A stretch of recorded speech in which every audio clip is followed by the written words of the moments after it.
senhor vereadores, a todos que nos assistem. Vereador Marcos Cunha, eu quero justificar o meu voto em relação ao seu projeto sobre o selo das bicicletas. Na verdade, nós temos uma certa temeridade, uma insegurança jurídica aqui, quando votamos alguns vetos. Porque, na verdade, essa casa benevolente, atenciosa com a sociedade, nós temos dificuldades. Às vezes nós nos arvoramos a tomar decisões aqui que não são as melhores, ou pelo menos na parte legal. Já temos exemplos disso, que deixam cicatrizes para o resto de nossas vidas. Por isso, votei contra, a favor do veto, pela inconstitucionalidade do projeto, uma vez como sendo morador do bairro Areal, lá da Estação Primeira, da Escolinha Albina Pérez, esta casa concedeu 2 leis autorizativas para a Escola de Samba Estação Primeira do Areal, ocupar e construir na praça pública, no espaço público. Foi inconstitucional, passou durante anos, o Ministério Público trocou ação, e na segunda-feira nós teremos possivelmente um dos momentos mais trágicos de Pelotas, por esta casa ter permitido que chegasse a esse ponto. Incluindo informações que temos, que vai ser demolida a Estação Primeira, vai ser feita a retirada dos escombros, vamos dizer assim, e devolvida a praça à comunidade. É uma pena.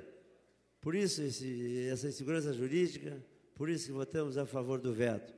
E essa tem sido a nossa posição nos últimos tempos, vereador Valdomiro, que nos observa atentamente, para evitar esse tipo de problema. E nós temos, na verdade, consagrado o procurador-geral do município, que tem ganho praticamente todos os vetos na justiça que nós derrubamos aqui. Então, nos cria uma insegurança, por isso é a minha posição, e tem esse exemplo da Estação Primeira. Infelizmente para a comunidade, o espaço vai ser devolvido, possivelmente na segunda-feira. Nós vamos acompanhar esse processo, que é obrigação nossa, assim como ontem os colegas se reuniram, e eu, como morador do bairro, torcedor da escola, não fui nem convidado para a reunião. Mas tudo bem, possivelmente não houve tempo para isso, nós tínhamos uma agenda cheia ontem, por isso, então, essa situação. Mas eu quero me retratar em relação à nossa cultura gaúcha, quando nós falamos aqui que cachorro comedor de ovelha só matando, frio de renguear Cusco, por exemplo, cachorro que come mordido por cobra tem medo de linguiça. Nós estamos assistindo aqui à votação dos deputados federais em Brasília em relação à reforma, a restrição dos direitos dos trabalhadores. Eu passei aqui praticamente 2 anos e meio na tribuna, brigando por políticas públicas, do direito dos trabalhadores, e sempre brigando. O que acontece? Foi restringido, volto a esse assunto hoje, porque nós não temos representatividade lá na Câmara Federal, nós não temos. Nossos deputados foram lá votar contra os trabalhadores. Os trabalhadores tiveram restringido o acesso ao abono salarial, ao seguro-defeso e ao seguro-desemprego. E, pasmem, senhores, estamos na 2ª safra consecutiva de não captura do camarão, do pescado na região sul do país, aqui na Lagoa dos Patos, e não temos, de novo, as parcelas adicionais de seguro-desemprego por culpa exclusiva da falta de representatividade. Nossos deputados, ou o nosso deputado hoje, não fez um gesto sequer de buscar essa alternativa que está na lei de socorrer os pescadores, as regiões que sofrem por intempéries, por catástrofes, mas em nenhum momento fomos atendidos. Por isso, a miséria que passam hoje as colônias de pescadores da nossa região, por não termos a captura. Então, volto a dizer, em relação ao que eu falei, cachorro mordido por cobra tem medo de linguiça, é sobre o custeio das campanhas que divide a bancada gaúcha. Todos os deputados que votaram gaúchos a favor das restrições aos trabalhadores, hoje eles recusam o custeio de campanha por parte de empresas particulares. Por quê? Porque na Operação Lava Jato todos mamaram nas tetas, pegaram o dinheiro do povo, pegaram o dinheiro das obras, todos pegaram o dinheiro e agora mudaram o voto. Acredito eu uma posição inteligente, mas quase todos são processados.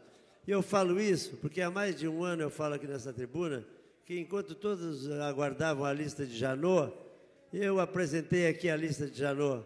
Antes, apresentei deputados gaúchos, em número de 13, deputados gaúchos federais, tinham participado de verbas das empresas do Lava Jato. Deputados estaduais também participaram, e eu dei nomes aqui. Tive recusa de cumprimento, virada a cara na rua, nas solenidades, mas não me importo. Me importa que estou aqui para fazer o meu trabalho de representar e representar bem aqueles que votaram em mim e a nossa população. Porque a minha conta eleitoral não tem dinheiro de Lava Jato. A minha conta é tranquila, foram aprovadas. E é o mesmo que pode dizer de representantes nossos na Câmara, que tem dinheiro do Lava Jato, vão dizer a mesma coisa. Mas nós entendemos, se o dinheiro vem de uma empresa Lava Jato, havia promiscuidade, havia favorecimento, havia dolo, havia improbidade, com certeza houve, e com certeza com o tempo serão apurados. Então, aquilo que eu sempre falei aqui, nós temos que ter cuidado da nossa vida pública, de não cometer irregularidades, para que não tenhamos essa situação. Mas eu queria falar ontem sobre a secretária da Educação que veio aqui nesta casa.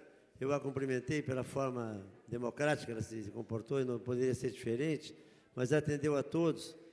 E quero dizer que só tive uma vez audiência com a secretária. O Marcos Cunha teve dificuldade de marcar a audiência, mas eu fui feliz, tive só uma única audiência. Não tive nenhum pleito atendido, Marcos Cunha. Por quê? Porque o grande problema está na construção das escolas. E meus pleitos eram em relação às escolas infantis. Não tinha como resolver, mas fui bem atendido com toda a tranquilidade, através dos assessores, da própria secretária.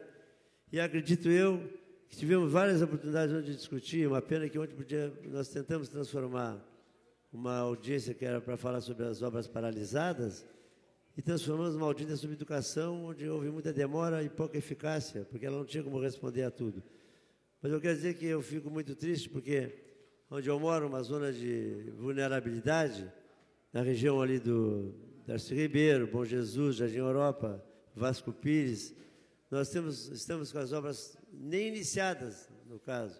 Houve 2 ameaças de início de construção das obras, não foram nem iniciadas, e as empresas já se invadiram. Então, com certeza, com essa audiência pública, esta casa haverá de proporcionar que essas obras se realizem, ou passem a se realizar num tempo bem próximo, se Deus quiser. Mas a minha preocupação em relação, hoje nós temos aqui o secretário de obras, né? O Serviços Urbanos, Paulo Morales, para que possa nos trazer justificativas aqui sobre o Saibro, em relação a muitas ruas lá do Jardim Europa e Bom Jesus, porque eu não posso admitir que, por exemplo, a rua Dr. Boaventura Leite fique 6 meses sem a patrolagem, 6 meses. E agora, 1 mês e meio da última patrolagem, ela está sem trafegabilidade. Várias ruas do Jardim Europa, da Bom Jesus. Então, nós queremos cobrar da Prefeitura o que está havendo, sem relação aos operadores de máquinas, sem relação às chefias. O que nós temos? Porque não pode. Nós temos a Bom Jesus naquelas condições que se encontram aqueles bairros do entorno, porque não tem como trafegar mais.